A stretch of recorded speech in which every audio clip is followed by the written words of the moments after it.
our guest. Want to remind you, our Go for the Green and Gold statewide text to win contest continues this week. Next hour, right after the 11 o'clock news, we'll give you one word. That's the keyword that you want to text in via the Civic Media app. And then you have a shot at either $100 cash, maybe some gold jewelry. The grand prize, everyone in the running for a pair of indoor club level tickets to see the Green and Gold in Green Bay on Monday, December 23rd against New Orleans. So that is coming your way right after the 11 o'clock news. Very glad to have our next guest back for another visit.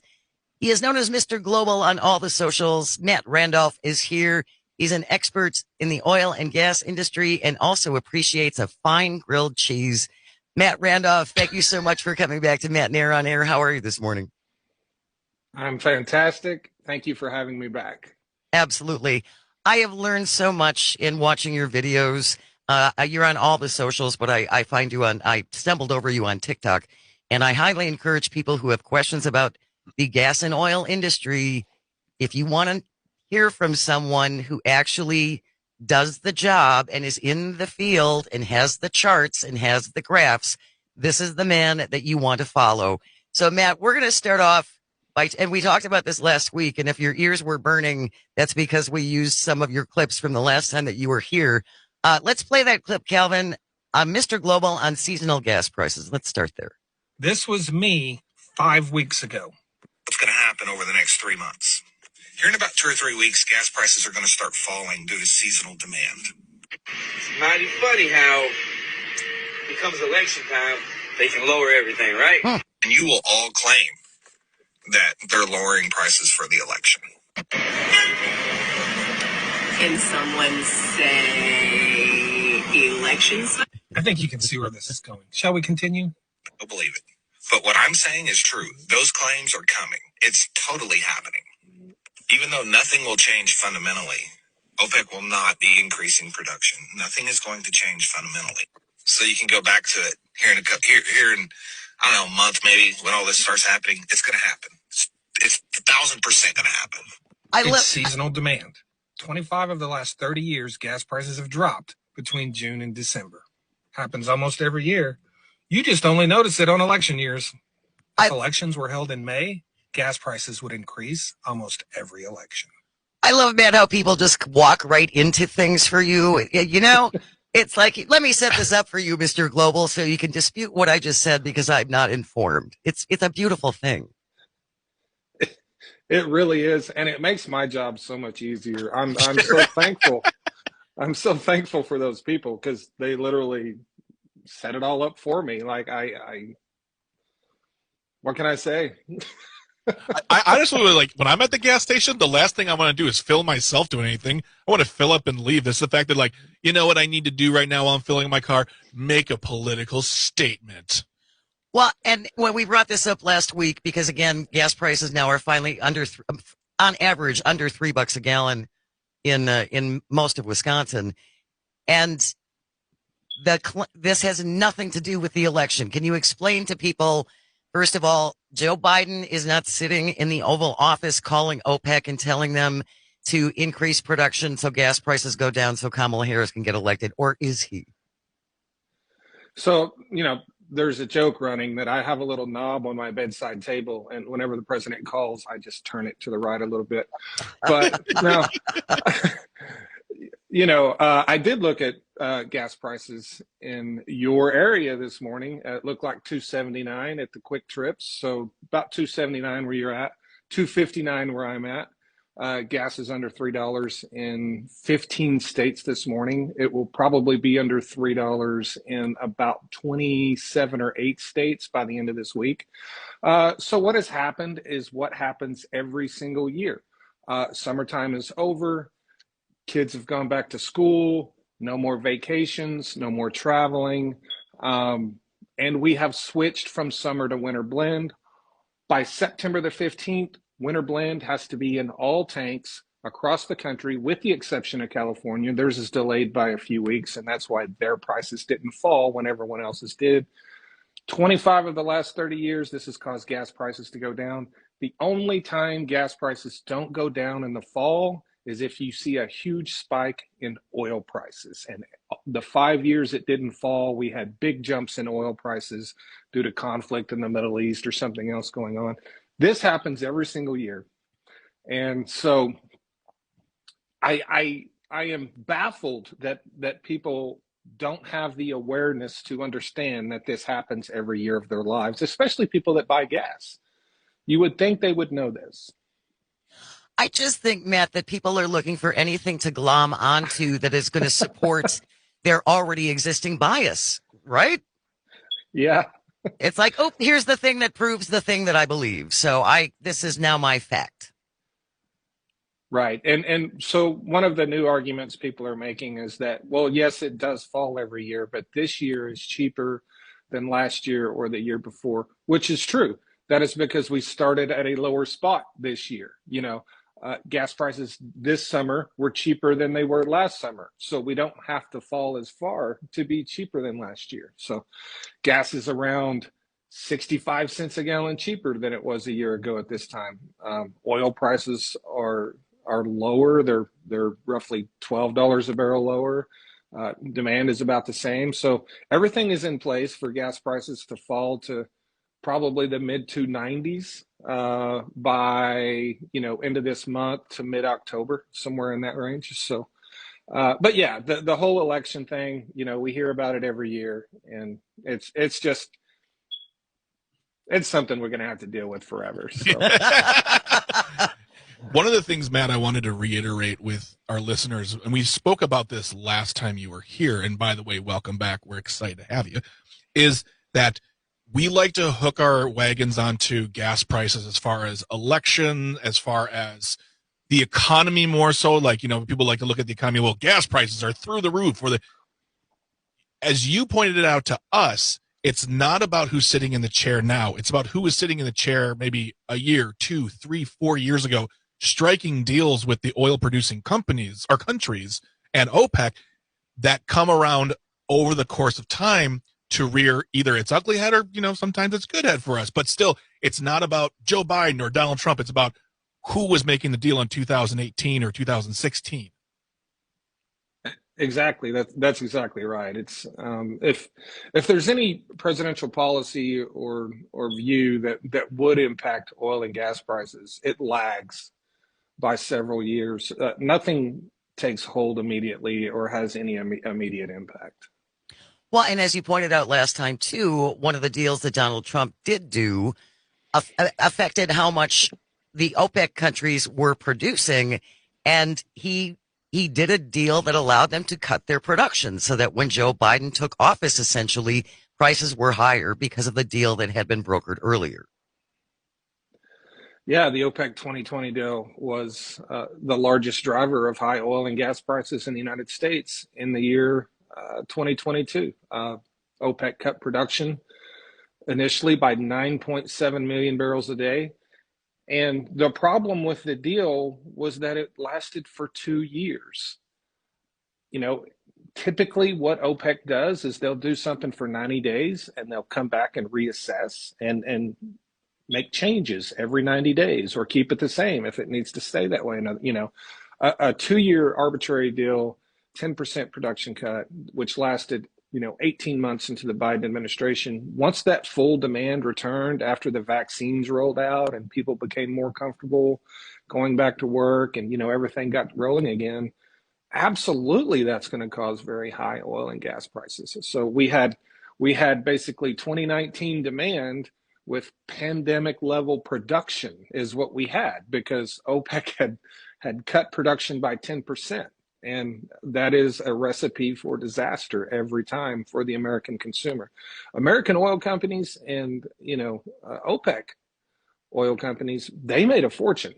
Saudi Aramco became the richest company to ever exist, had over $3 trillion in US dollars for future capital expenditures. So OPEC made out like a bandit on that deal. U.S. oil producers made a lot of money on that deal, but it was very bad for the U.S. consumer. And it was also very bad for the reputation of U.S. oil producers because we took the blame for all that when we really had no control over presidential policy concerning OPEC and their production. If you're just joining us, Mr. Global is our guest. You can find him on TikTok and all the social medias. Matt Randolph is his actual name, talking about energy and oil production and all of those things. We have a question for you, Matt, from someone on our text line. I live in River Falls. Our gas has stayed above $3 for quite some time. How come all the cities around us are below $3, but our city is still so high? Well, I'm not familiar with River Falls, and I can't tell you why gas is high in one localized area, but it's typically due to so if you have, I would guess that in River Falls you have a lot of big brand gas stations. So if you have a lot of big brand gas stations like Shell, Chevron, Exxon, Marathon, if you have those tightly packed in a small area, it will drive up your local gas prices because the big oil retailers, they actually dictate to their franchisees what they want them to charge for gasoline. And then you have places like Racetrack, Quick Trip, those those convenience stores and gas stations that are not affiliated with an oil company. They have a lot of leeway and lever, they can do a lot with their gas prices. So if you have a lot of big oil condensed in a small area, you're going to have higher gas prices because whatever anyone charges in an area, everyone else is automatically going to charge. So basically, the highest priced gas station in a square mile area is going to set the price for all the other gas stations because they're not going to charge less. If Right. everyone will go pay more at the Shell station, then they're going to charge what the Shell station is charging. So my guess is that probably has something to do with it. I appreciate you taking that question, Matt. We are going to play another clip before we go to break. Calvin, Donald Trump, former president and current presidential candidate for the Republican Party, says that if he gets back in office, he is going to cut the cost of energy by 50%. Calvin, let's play that clip. Under my leadership, the United States will commit to the ambitious goal of slashing energy and electricity prices by half at least. He is going to cut energy prices by at least half within 12 months. What would that look like? Matt, what would that look like? Well, keep in mind that during the worst part of COVID, gas prices weren't half of what they are now. And oil went negative. Oil was trading below zero. So just a back of the envelope calculation, you would need oil, at or below $20 a barrel to achieve those gas prices. And at $20 a barrel, there's not a single U.S. producer in the United States that is not losing money. So that's what that would look like. That would look like a massive decrease in oil production within the United States. That would look like us handing more control back to OPEC, trading that control for lower gas prices. And as soon as OPEC regained that control, they would cut production, raise prices, and raise our gas. Facebook, YouTube, and what used to be Twitter. Very happy to have him back. You know him as Mr. Global on TikTok and all the social medias. Matt Randolph is here with more than 30 years experience in the oil and gas industry. Started working on an oil rig right out of high school. Started his own oil company. I highly encourage you follow him on TikTok and watch his videos. It's very, very educational. I've learned so much because he's got the charts and the graphs and the facts and everything to back up the things he says, which is nice. He has all the best words. He has many, many good words. Matt, I want to play another clip from J.D. Vance and his plans should he and Donald Trump be elected. Calvin, let's play that clip from Mr. Vance, please. I mean, look, we're way below baselines in oil production per day. You talk to folks who work in natural gas, they'll tell you we could be producing 2-3 times as much natural gas in this country. It's been a total disaster under the... Well, what we've learned today is J.D. Vance knows about as much about oil and gas as Donald Trump does. So is that not accurate, Matt? I feel somehow that is not accurate. Yeah, it is a complete detachment from reality because the fact of the matter is currently, the last couple of days, they've come up a little bit, but natural gas prices are at historic lows, and they have been for a year and a half. And it's because we're producing so much natural gas. We're way oversupplied. Natural gas producers are struggling to pay their bills and meet their budgets. They're slashing drilling, they're shutting in wells, and it's because we're just swimming in it. We're literally swimming in natural gas. I looked this morning, it's like 250 an MCF. In 2022, in 2022, it was $10, and now it's 250. But for Wow. most of the last year to 18 months, it's been in the $1.50 to $1.75 range, down from $10. So that tells you how much it's dropped by, like, what, 70 to 80% is how much it's fallen. And that's because we produce so much of it.